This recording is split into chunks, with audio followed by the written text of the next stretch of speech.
네, 제5차 원내대책회의를 시작하겠습니다. 김태년 원내대표의 발언이 있겠습니다.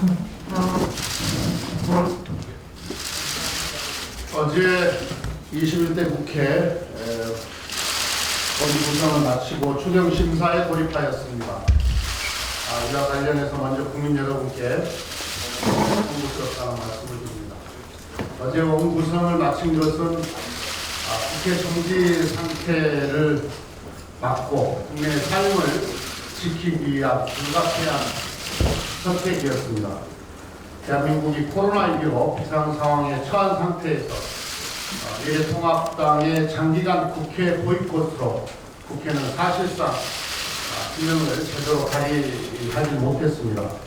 코로나 비상 상황에서 시급한 예산과 입법을 처리해야 될 국회 정지 상태는 대한민국의 국정 중단 사태나 마찬가지입니다.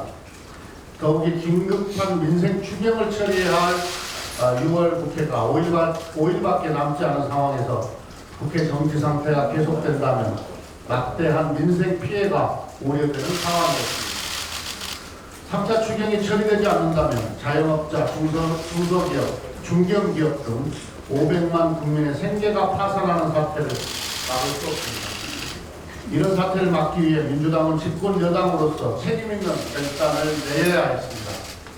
민주당은 원만한 원구성을 위하여 시한을 5번이나 연장해 가면서 미래통합당의 요구를 대폭 수용해서 합의안을 도출했습니다. 그러나 협상권과 결정권이 분리된 미래통합당의 이중적 의사결정 구조는 합의안의 타결을 번번이 방해했습니다. 아침 저녁으로 뒤바뀌는 미래통합당의 변화무쌍한 입장이 합의를 끝내 무산시키고 말았습니다. 민주당은 집권 여당으로서 국정 운영에 2배, 3배 더 최선을 다하겠습니다. 3차 추경을 신속하게 심사해 코로나19로 고통받는 국민의 삶을 지키겠습니다. 벼랑 끝에선 민생을 구하고 위기에 빠진 기업과 일자리를 지켜내겠습니다. 또한 야당이 국회 운영에 참여하도록 계속 노력하겠습니다. 미래통합당에게 말씀드리겠습니다. 일하는 국회의 문은 활짝 열려 있습니다. 항상 열려 있습니다. 하루빨리 국회에 복귀하기 바랍니다. 다시 한번 미래통합당에게 한 말씀 드리겠습니다. 일하는 국회의 문은 항상 활짝 열려 있습니다. 하루빨리 국회에 복귀하시길 바랍니다. 민주당은 6월 임시국회가 끝나는 대로 곧바로 7월 임시국회를 설립하겠습니다. 3차 추경이 아니더라도 국민을 위해 국회가 할 일이 산적해 있습니다. 지금 같은 비상시기에 국회가 쉰다는 것은 어불성설입니다. 민주당이 일하는 국회 전형을 만들어 나가겠습니다. 책임 여당으로서 일하는 새로운 국회로 국민과 민생을 지키겠습니다. 3차 추경은 비상 상황에 대한 긴급 처방이기 때문에 신속한 처리가 생명입니다. 민주당은 어제 국회 정상화와 동시에 추경 심사에 돌입했습니다. 우리 민주당은 6월 4일 추경안이 제출된 후 한 달 동안 상임위별 각종 간담회와 당정협의를 통해서 추경 심사를 꼼꼼하게 준비해 왔습니다. 사실상 추경 심사를 한 달간 지속해 왔다는 이야기입니다. 밤을 세월을 한이 있더라도 6월 국회 내에 반드시 추경안을 통과시키겠습니다. 3차 추경은 일자리를 지키고 기업과 지역 상권을 살리고 K방역과 미래를 준비하는 위기 극복 필수 예산입니다. 이번 추경에는 K방역 산업 육성과 재난 대응 시스템 고도화를 위한 예산 2조 5천억이 편성되어 있습니다. 그 중에는 중고등학생에게 인플루엔자 백신을 무상 접종하는 예산, 음악병상 확대, 치료제 백신 R&D 지원 예산 등이 포함되어 있습니다. 그리고 이번 추경에는 숙박, 관광, 문화, 외식 등 8대 할인 소비 쿠폰 제공 등 지역 경제를 활성화하고 내수와 수출을 살리기 위한 3조 7천억 원의 예산도 포함되어 있습니다. 기업의 고용을 유지하고 특수고용 노동자와 자영업자의 생활 안정을 지원하는 예산 8조 9천억도 담겨져 있습니다. 민주당은 추경 심사를 포기한 야당 몫까지 다해서 제대로 심사하고 추경이 적재적소에서 효과를 낼 수 있도록 벌칙했습니다. 정부는 추경이 통과되는 대로 신속하게 예산이 집행이 되도록 집행관리 계획을 꼼꼼하게 마련해 주시기 바랍니다. 한 가지만 더 말씀드리겠습니다. 28일 미래통합당이 민주당의 종전선언 논의를 중단할 것을 촉구를 했습니다. 종전선언 추진이 한미동맹을 약화시키고 주한미군 철수의 구실을 만들어주는 결과를 초래할 수 있다는 게 이유입니다. 그런데 이는 냉전시대의 낡은 사고에 갇힌 시대착오적 선동이고 무지에 가까운 주장입니다. 대한민국의 제1야당인 미래통합당이 아직 냉전적 사고에 젖어 일본 아베 정부와 똑같은 태도를 취하고 있다는 것은 정말로 유감스럽습니다. 종전선언은 남북이 상호 적대관계를 종식하고 평화적 공정관계로 나아가는 한반도 평화 프로세스의 첫 출발점입니다. 한미동맹이나 주한미군 주둔에는 전혀 영향을 미치지 않습니다. 주한미군은 한미 상호방위조약과 주한미군 지휘협정에 의해 대한민국 내에서 합법적 주둔의 근거를 확보하고 있습니다. 주한미군 주둔 문제는 남한과 미국과의 군사동맹에 관한 문제이지 종전선언이나 평화협정과는 별개의 문제입니다. 더욱이 종전선언은 미국과 북한의 적대관계를 청산하여 북한이 핵 보유를 정당화할 명분을 사라지게 한다는 점에서 북한 비핵화를 촉진하는 수단이기도 합니다. 종전선언을 통한 평화체제 전환은 남과 북은 물론이고 국제사회가 추진해왔던 사안입니다. 2006년 부시 대통령이 한반도 종전선언을 언급한 적이 있으며 2019년 7월 미국 연방하원의 2020 회계년도 국방수권 법안에 외교를 통한 대북 문제 해결과 한국전쟁의 공식 종식을 촉구하는 결의 조항이 추가되기도 했습니다. 과거 보수정부의 뿌리였던 노태우 정부는 1991년 12월 채택된 남북기본합의서에 정전 상태를 평화 상태로 전환하기 위한 공동 노력을 담았습니다.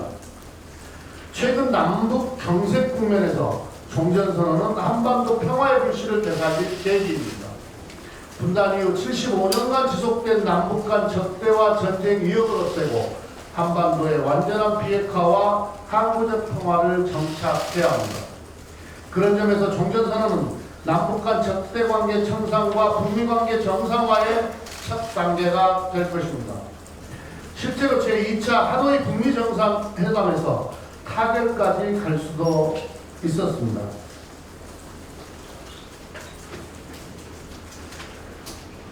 칸나 의원 등 미국 연방하원 민주당 의원 19명이 하노이 2차 북미 정상회담에 맞춰 한국전쟁 종전선언을 촉구하는 결의안을 하원에 제출한 바도 있습니다.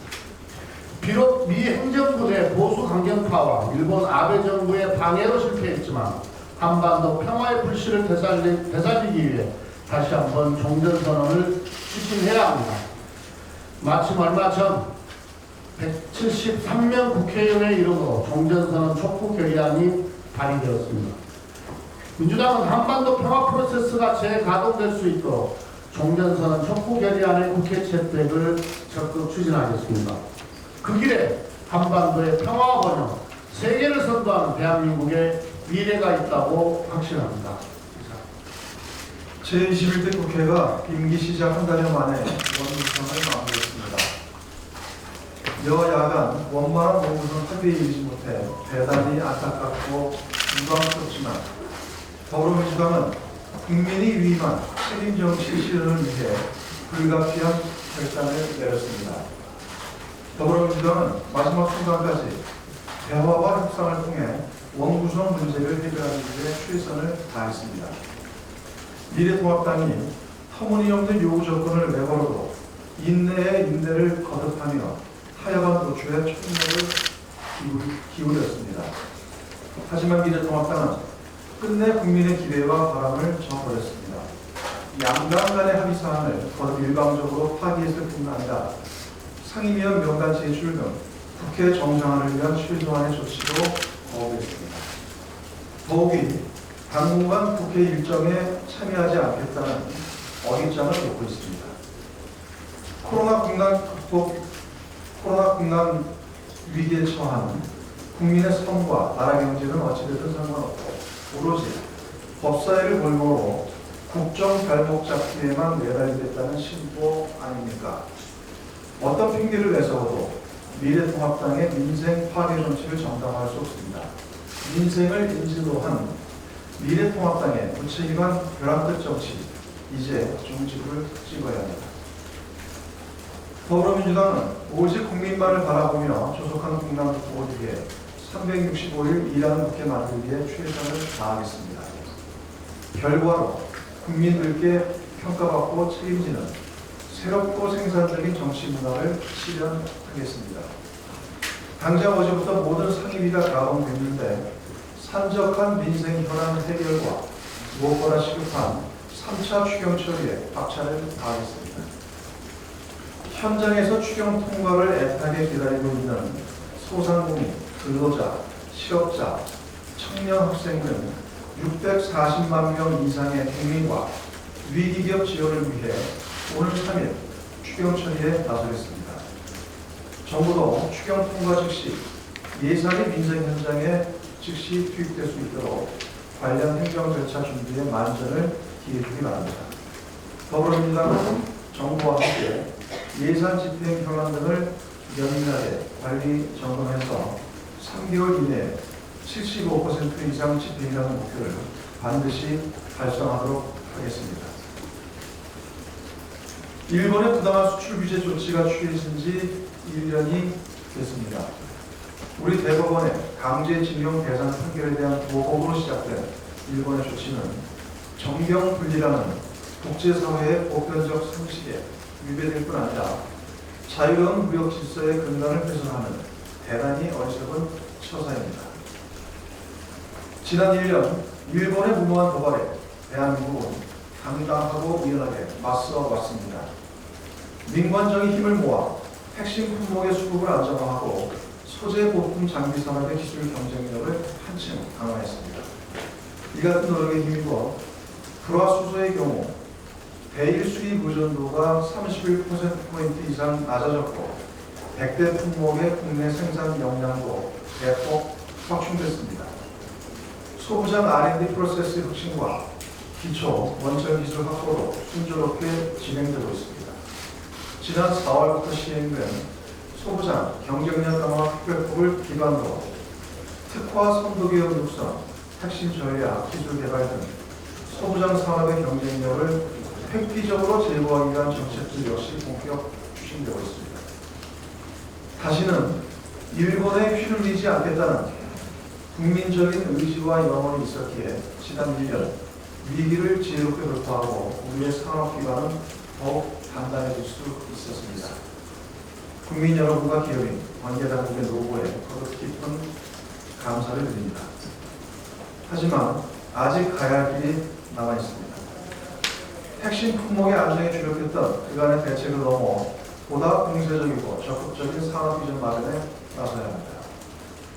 코로나 경제 충격에 따른 GVC 재편에 선제적으로 대처하고 기존 주력 산업의 경쟁력 강화와 첨단 산업의 글로벌 호불호의 조약을 위한 중장기적인 국가 전략 추진에 속도를 내야 합니다.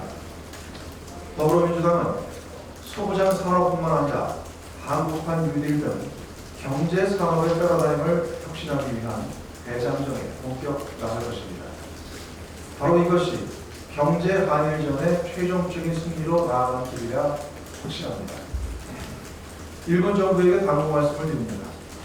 여러 부침과 우여곡절이 있었지만 한국과 일본은 지난 55년 동안 양국의 경제적 번영에 있어 핵심적인 파트너십을 형성해왔습니다. 한일 양국 간 호혜적 관계를 복원하는 유일한 방법은 일본의 책임있는 자세와 조치입니다. 특히 코로나19에 대한 국제적 공조가 어느 때보다 절실한 시점입니다. 그럼에도 불구하고 일본이 한국의 G7 정상회의 참여 반대에 목을 메고 나선 것은 정상적인 국가의 태도라 할 수 없습니다. 더욱이 일본이 최근 한국산 탄산칼륨에 대한 덤핑 판매 조사에 착수한 것 역시 도저히 용납할 수 없는 일입니다.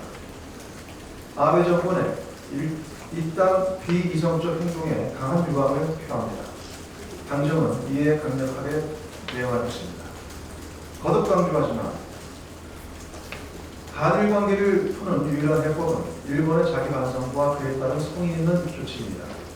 퇴행적 역사의식과 편협한 자충수를 거두고 일본 스스로의 미래를 위해서라도 전향적인 태도를 취해주기 바랍니다.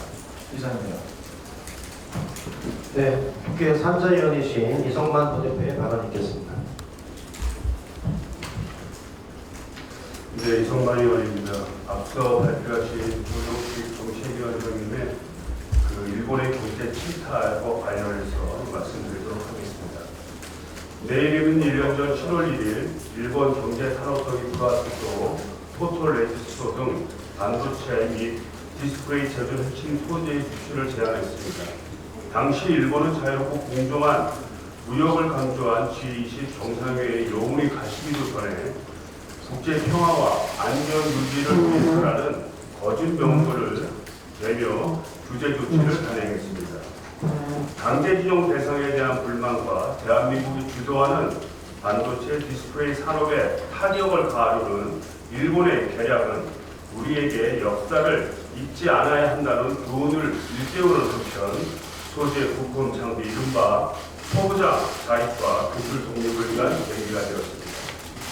1년이 지난 지금 성과는 긍정적입니다. 지난 5월 산자부 발표에 따르면 수급 상황이 불안했던 100대 핵심 품목은 기존 대비 2 내지 3배 많은 재고를 확보했고 필름 소재 등 76개 품목은 미국과 유럽 등으로 수입선을 감행하는 데 성공했습니다. 또한 48개 품목은 13개의 인수합병과 총 7,345억 원의 규모의 투자를 통해 생산 역량을 강화했고 핵심 부품도 100개에서 338개로 4배 이상 늘려 글로벌 공급망 안전망 확보에 나선 상황입니다. 그러나 일본의 발목 잡기는 여전합니다. 트럼프 대통령의 G7 확대 구상에 대해 어제 일본은 G7을 틀 자체를 유지하는 것이 중요하다는 공식 입장을 밝히며 사실상 한국의 참여에 기초를 놨습니다. K방역 등으로 한국의 국제사회 영향력이 커질수록 아베 내각의 지지율이 안 오를수록 이런 행태는 계속되는 것으로 보입니다. 일본은 국제사회 책임 있는 일원으로서 역할을 하기보다는 과거를 반성할 줄 모르고 이웃을 시sam하는 국가라는 이미지를 스스로 강화하고 있는 형국입니다. 코로나19로 그 어느 때보다 국제협력이 필요한 이때 이해할 수 없는 일본의 행태입니다. 따라서 우리는 그동안의 성과에 만족하지 말고 계속해서 기술 혁신과 자립의 박차를 가해야 될 것이라고 생각이 됩니다.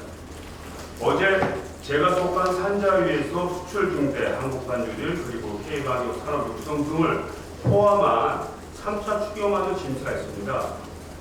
코로나19로 글로벌 공급망이 불안정하고 가장 가까운 이웃나라 중 하나인 일본이 저렇게 사사건건 발목을 잡는 상황에서 추경 심사에 결국 제1야당이 함께하지 않은 것은 참으로 무책임한 행동이라고 하지 않을 수 없습니다. 국회 정상화를 거부하며 고립을 자초하는 미래통합당의 이런 무책임한 태도는 일본의 수출 규제 1년 변하지 않는 일본의 발목 잡는 모습과 다를 것이 없다고 생각이 됩니다. 새로운 국회, 새로운 시대를 여는 움직임에 이제라도 함께 동참해 주길 바랍니다. 감사합니다.